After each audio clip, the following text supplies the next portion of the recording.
Let's talk about emotional spending, what it's costing you, and tips to help you save money. Hi guys, my name is Debbie and I am a money coach. And today I want to talk to you about a topic that keeps coming up with my clients and with my friends, and that's emotional spending.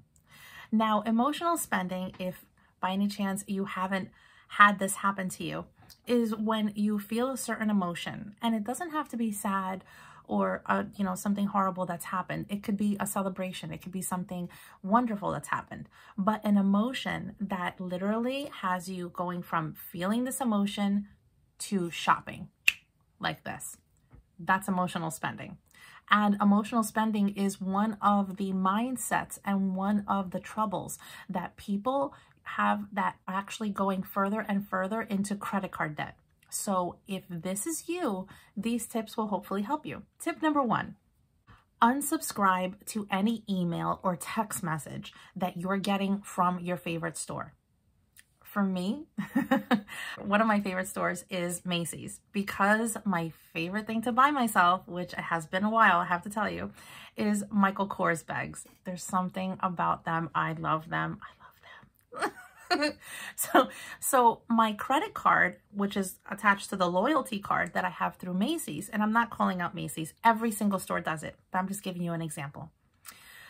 When I shopped at Macy's, Michael Kors bags were pretty much what I bought. I might have bought 2 other things, but for the most part, they were my Michael Kors bags.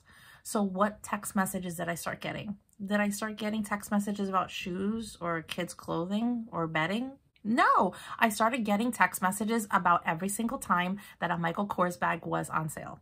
Same thing with other retailers as well. And because they're tracking what you're spending, they are able to then tempt you with text messages, with emails.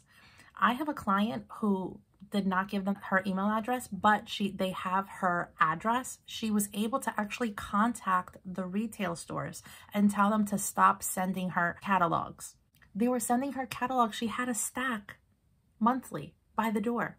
She's like, I'm bored. Like, I want to look through it. But if I look through it, I know I'm going to buy something that I don't need. So she actually went the extra step. I was like, good for you. Good for you. Now, my fellow couponers and money savers, hi, I got you. So you might be thinking, okay, but if I disassociate my email and my text messages, how will I know when things are on sale when I want to actually buy something, when it's not because of an emotion? I would suggest for you to use a separate email address. When you use a separate email address, what happens obviously is that you're not going to be notified on your phone, because you're not going to give them the email address that's associated with your phone. So you know how you get notifications when you get emails? You're not going to get it with this one. It's going to be a completely separate email. And by doing that, those emails are going over there. So let's, for whatever reason, you want to buy something and you know that you've saved money for it, so you're not going into credit card debt for it. You can log on to that email address, do a quick search, get the coupon code that you need, and you put it in and you save money. You can still get the savings, but still not be tempted every day, which will spark you to shop because you're feeling a certain emotion. My next tip is that a picture is worth 1,000 words. Now, this isn't about emotional spending, but here's my example. When I was working at the office, I was loving every single time that they would pass along the sushi menu. But the sushi menu meant that I was going to spend between $25 and $30 between tip and delivery on lunch at my desk. I'm like, what? I'm like, are you kidding me? But that's the case because, again, I'm a foodie. They were passing around the menus. So I started realizing, wait a minute, my fun money that I budget for myself is going towards a meal that I can't even enjoy with my husband. You know, I can't even get a glass of wine with dinner. I'm literally eating at my desk, but I'm having a $30 meal. I was like, yeah, I don't think so. So I printed, because we were saving for our Disney trip, I printed the Disney castle and I taped it underneath the monitor on my computer. So every time they came around with that menu, I literally looked at the castle and thought to myself, no, I am not spending $30 on sushi. So I said, no, thank you. And that picture, I can't tell you how many, I'm going to say a few $1,000s it saved me, because I had that picture on my monitor for about 2 years, I'm going to say. Yeah. But it doesn't have to be on your monitor, right? You can change your screensaver on your phone. You can change your screensaver on your computer. And that way, before you go and swipe up or log on to make a purchase because you're feeling a certain emotion, you have that picture, and hopefully that picture will give you that moment that makes you think, what am I about to do? Why am I going to buy something that I don't need because I'm feeling something? Look at that beautiful picture, whatever it is, whatever goal you have that is going to make you so excited when you finally reach it, that picture can change everything. The third one, you're going to be annoyed. Send your messages to me, but I know I'm going to save you money. So detach your credit cards to any app that you shop at or website that you shop at. Because if by any chance that picture didn't stop you, let's say that picture didn't stop you, you swiped up or you moved your mouse and the picture disappeared, and now you're on your favorite website and you're shopping, you're feeling a certain way and you're shopping. When you go to hit checkout, it's going to say credit card information. And you're like, oh, I listened to Debbie. Now I got to find my wallet. Where's my wallet? And you're going to have to go look for your wallet, come back to your phone or your laptop, and you're going to have to put in your credit card information, your address. It's going to drive you bananas because you're so used to just clicking on checkout. And you can thank me later. But that pause and that time that it took you to go get your wallet will hopefully get you to take a moment and just reset your mind. The next tip that I have for you is to start following social media accounts that inspire you, and unfollow the ones that make you feel like something is lacking. The ones that make you feel like, I will never afford that lifestyle, that car, that vacation. Because when you're feeling lacking, it's already putting you in a negative mindset. It's already putting you in a place where you're feeling like you're behind, right?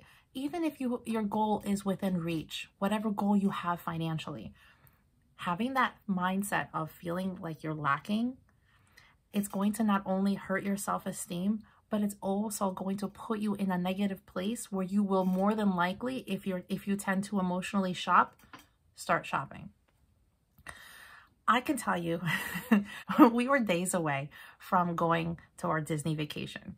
Now, I know some people be like, okay, it's a Disney vacation. To us, that Disney vacation meant so much, not only because it's a wonderful place to go and we love it, but because we had been saving for that vacation at the same time that we were paying off our debt. So it was like, we paid off $48,000 of debt in 2 years and also saved for this vacation. That trip meant so much to us. That's the way we celebrated being credit card debt free. And it's a trip I'll never forget. But we were days away, okay? and I was just in the scroll, right? And what happens? I come across this picture, and I'll say it. It was Kim Kardashian. I don't follow her. I don't know how this picture popped up on my feed, but she's on this beautiful yacht. And so for a minute there, I was looking at the yacht and I was like, oh, wouldn't that be nice, right? So my husband comes into bed and he's like, what are you doing? And I said, look at this picture. Look at this picture. Wouldn't this be nice? And he's like, honey, I get boat sick. I'm like, I swear he was on the boat with me in my mind. So I'm like, are you kidding me? Like, here I am looking at this. Like, I've never wanted to get a yacht. Like, I've never wanted to be on a yacht in my life. But here I was looking at this picture going like, oh, wouldn't that be nice? We're about to go on a vacation, literally packing for a vacation that we had saved for so long that meant so much to us. But it's because that I was following an account that had that kind of lifestyle on it. So right there for that split second, even though I'm about to go on a vacation that I couldn't wait to get to, I was feeling a little lacking. It's just human nature.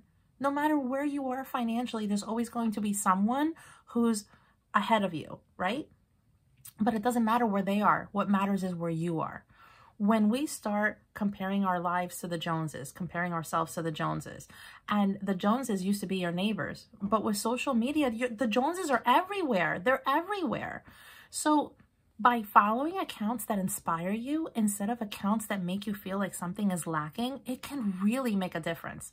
I can tell you that when I started following one of my favorite YouTubers, which is Miss Be Helpful, she is so inspirational. And she's not just like sitting there counting pennies, like she's living life. She's working out, she's going on trips, and she is so financially savvy. So I was like, yes, you can have it all. That's the first time I thought in a long time when I was in credit card debt. I can do this. I can go on vacation and pay off debt. And that's now what I'm helping my clients do. Whatever brings you joy, follow an account. There's an account for everything, whether it's a YouTuber, whether it's Instagram, whether it's TikTok. Follow an account that inspires you, not an account that makes you feel like something is missing or like you're lacking in any way. And the last tip I have for you is do some habit locking. I think it's what they call it, locking. Tell me in the comments down below if you know what I'm talking about. When you have a habit that's associated with something else. For example, in this case, it's you're feeling an emotion and you're going to spend like that, right? And again, that middle ground, the little few minutes can really make a difference. But by you starting to associate that emotion to, instead of spending, something else. For me, I've told this story before, but for me, one of the things was I had the worst day at work ever a few years ago. Like I was ready to get up and I was ready to walk out of my 9 to 5. I really was. And I love my 9 to 5, but it was a horrible day. And I didn't want to come home and be putting that on my kids. Like I had cried, like I was mad, like my hands were even shaking at a certain point. Like I was so into my emotions. So I started driving and I drove to the mall. I walk into the mall. I end up in Macy's. I end up looking at Michael Kors bags, and I actually had a coupon that was in my purse. That was just by luck. I had it in my purse. So I bought a bag that was on sale with a coupon. They took it. So I got a really great deal. I still have that bag. I love that bag.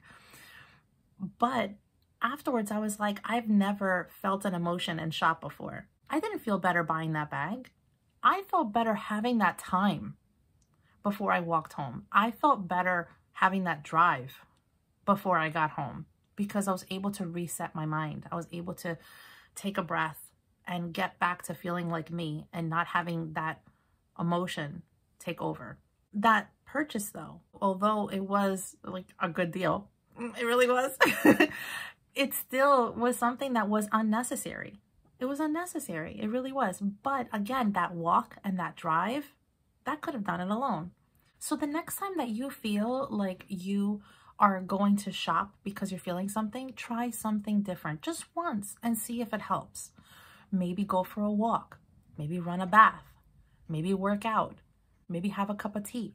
Like do something that can calm you down, that will give you a little bit of joy, and more importantly, will stop you from that impulse of shopping. If you continue to do this other habit instead of spending, after a while, it'll become second nature to you.